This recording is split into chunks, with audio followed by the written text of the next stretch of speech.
Pourquoi la Suisse refuse-t-elle d'entrer dans l'Union européenne alors que ce pays réunit tous les critères qui permettraient une intégration? Communauté de valeurs, respect des libertés individuelles, multipartisme, système économique et financier qui permettrait l'intégration, relations commerciales, libre circulation. Donc pourquoi la Suisse souhaite-t-elle rester une île? La Suisse est au centre de l'Europe. Ses voisins sont la France, l'Allemagne, l'Autriche, le Liechtenstein et l'Italie. Le pays fait 41 300 km² et si on porte attention au relief, on voit qu'il est à cheval sur la chaîne des Alpes, ce qui explique en partie pourquoi l'essentiel de la population est concentré au nord du pays. Il y a 8 millions d'habitants en Suisse, répartis sur 26 cantons, et la capitale de la Suisse est Berne. Il y a 3 langues officielles, l'allemand, parlé par 65% de la population, le français, pour 23% de la population, l'italien, avec 8% de locuteurs, plus une langue nationale, le romanche, parlé par 0,5% de la population. Il y a aussi 3 principales communautés religieuses, 38% des Suisses sont catholiques, 27% sont protestants et 5% sont musulmans, répartis dans tout le pays, cette donnée étant donc difficile à cartographier à cette échelle. On a donc une société très diverse qui vit dans un système politique très décentralisé, unique en Europe.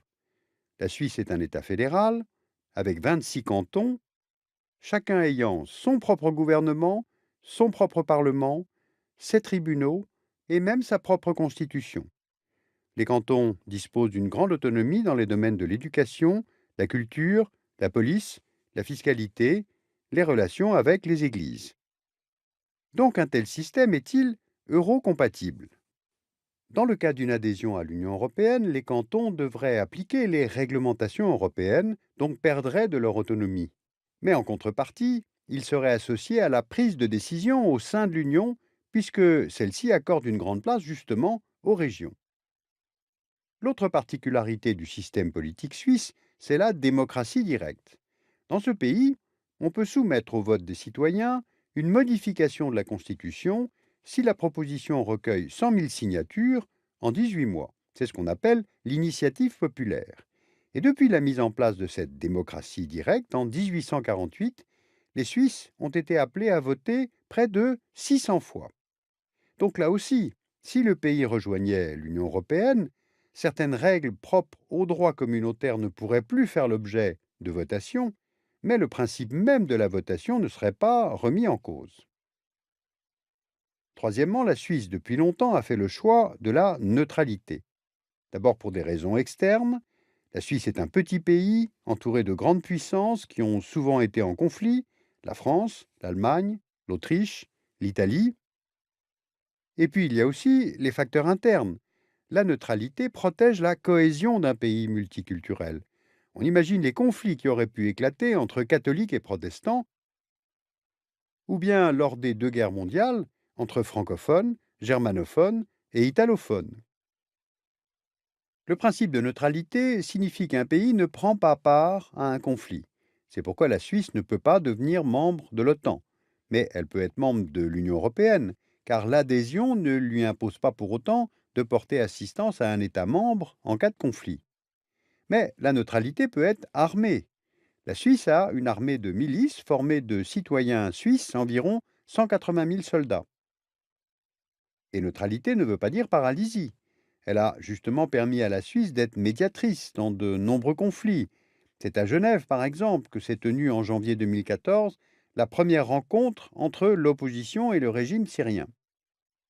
Cette neutralité aussi a permis d'accueillir exilés politiques ou religieux, comme Jean Calvin en 1535, Lénine en 1914, Thomas Mann en 1933, Solzhenitsyn en 1974. Donc si je résume, diversité culturelle, fédéralisme, démocratie directe, neutralité. Tout cela forme l'identité suisse, ce qu'on appelle le Sonderfall, ce qui veut dire cas particulier en allemand. Et ce modèle suisse n'empêcherait pas d'être euro-compatible. Alors pourquoi la Suisse n'a-t-elle toujours pas adhéré à l'Union européenne alors qu'elle est entourée de pays membres? En 1992, l'adhésion à l'espace économique européen a été proposée à la population par référendum, mais rejetée. En 2001, les Suisses sont appelés à voter pour ou contre l'adhésion à l'Union européenne et ils la rejettent, là encore, à une très large majorité. Et en plus, de nombreux points de blocage existent entre la Suisse et l'Union européenne, notamment sur le secret bancaire. Le secret bancaire est très protégé en Suisse, ce qui attire les contribuables étrangers qui viennent déposer l'argent qu'ils ne déclarent pas dans leur pays de résidence. C'est de l'argent non fiscalisé, donc un manque à gagner pour les États d'origine. En premier lieu, l'Allemagne, la France, le Royaume-Uni et l'Italie. Les chiffres que vous voyez sur la carte sont bien sûr des estimations, mais l'Union européenne exerce une pression sur la Suisse pour que celle-ci renonce à ce secret bancaire, ce que refuse Berne pour ne pas perdre cet avantage comparatif dans le secteur bancaire. Il représente 6% du PIB et 200 000 emplois. Et de toute façon, les fraudeurs transféreraient leurs comptes vers d'autres paradis fiscaux tels que Singapour. Mais la banque, évidemment, n'est pas la seule composante de l'économie suisse. Le pays est très performant dans les industries à haute valeur ajoutée, horlogerie de luxe, industrie alimentaire, pharmacie, chimie, autant de secteurs stimulés par une politique de soutien à l'innovation. La Suisse consacre 3% de son PIB aux dépenses de recherche et développement, donc bien au-dessus de la moyenne européenne qui est de 2%. Elle se place ainsi au 6e rang au niveau mondial. La Suisse a une économie très ouverte sur la mondialisation. En termes de stock d'investissement direct étranger présent dans le monde, la Suisse se place au 5e rang mondial. Et Davos, où se tient chaque année le célèbre et fréquenté Forum économique mondial, est en Suisse. Sauf qu'il y a eu un grain de sable avec cette question de l'immigration européenne en Suisse. Depuis 2002, à la suite d'un accord avec l'Union européenne, la Suisse applique le principe de libre circulation des personnes sur son territoire.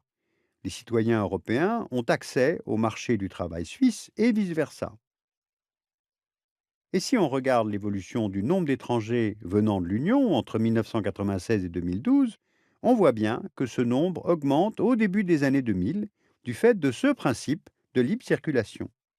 Aujourd'hui, près d'une personne sur 4 vivant en Suisse n'a pas la nationalité suisse. Ce sont surtout des Italiens, des Allemands, des Portugais, des Français.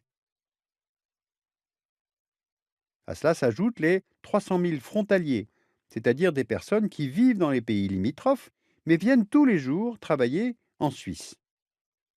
Or, cette arrivée importante d'étrangers en Suisse ne plaît pas à un parti politique, l'Union démocratique du Centre, qui a fait du rejet des immigrés et de l'Union européenne son fonds de commerce électoral. C'est ce parti qui est à l'origine du référendum contre, je cite, l'immigration de masse, référendum qui vise à rétablir les quotas annuels pour les travailleurs étrangers, les travailleurs frontaliers, les réfugiés et les demandeurs d'asile. Le 9 février 2014, 50,3% des voix s'expriment pour l'application de quotas migratoires et 14 cantons et demi sur 23. Donc, à une courte majorité, finit la libre circulation. Or, dans les faits, il n'y a pas de corrélation entre la présence d'étrangers et le rejet de l'immigration. Car on constate que sur les 15 cantons qui comptent plus de 20% d'étrangers dans leur population, seulement 8 cantons ont voté pour ces quotas d'immigration.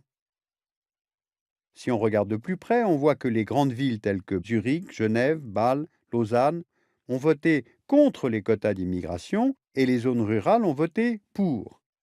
Et d'ailleurs, on avait ce même clivage qui prévalait en 2001 lors du référendum sur l'adhésion à l'Union européenne. Car dans les zones rurales, on retrouve l'idée que l'identité de la Suisse serait fragilisée par l'immigration et a fortiori par l'adhésion à l'Union européenne. Sauf que le résultat de cette votation remet en cause la libre circulation des personnes entre la Suisse et l'Union européenne. Or, la Suisse avait accordé ce principe à l'Union contre un accès partiel au marché unique européen et contre une coopération dans le domaine de la recherche. Et du fait de cet accord, l'Union européenne est devenue le premier partenaire commercial de la Suisse et celle-ci le 4e partenaire commercial de l'Union européenne. En 2012, les relations entre la Suisse et l'Union représentaient 56% des exportations de marchandises de la Suisse et 75% des importations. Donc l'économie de la Suisse est très dépendante de l'Union européenne.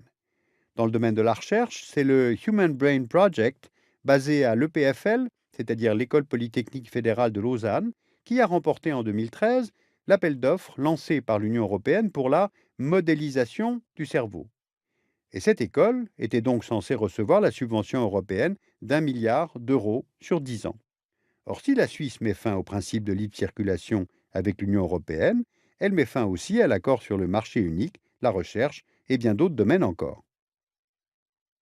Alors entre la Suisse rurale et la Suisse des villes, ce sont deux visions du pays qui s'affrontent, ou en tout cas qui s'opposent, entre une Suisse tournée vers le futur et vers le monde, et une Suisse plus proche de ses traditions et de son passé. Une telle synthèse, bien sûr, a quelque chose d'un peu simpliste, mais ce vote de février 2014 va avoir des conséquences économiques importantes sur le pays. Alors au-delà d'une éventuelle levée du secret bancaire et plus largement que l'imposition de ces quotas migratoires, ce pays est désormais contraint de redéfinir sa relation avec l'ensemble européen. Alors pour une fois, la Commission européenne et le Parlement ont été fermes et la relation avec la Suisse, qui est forcément amenée à se poursuivre, ne pourra pas être à l'avenir une relation à sens unique. Comme je n'ai pas eu le temps de vous parler de l'histoire de la Suisse, qui est pourtant bien intéressante, vous pouvez lire justement dans la collection Que sais-je, Histoire de la Suisse de Jean-Jacques Bouquet.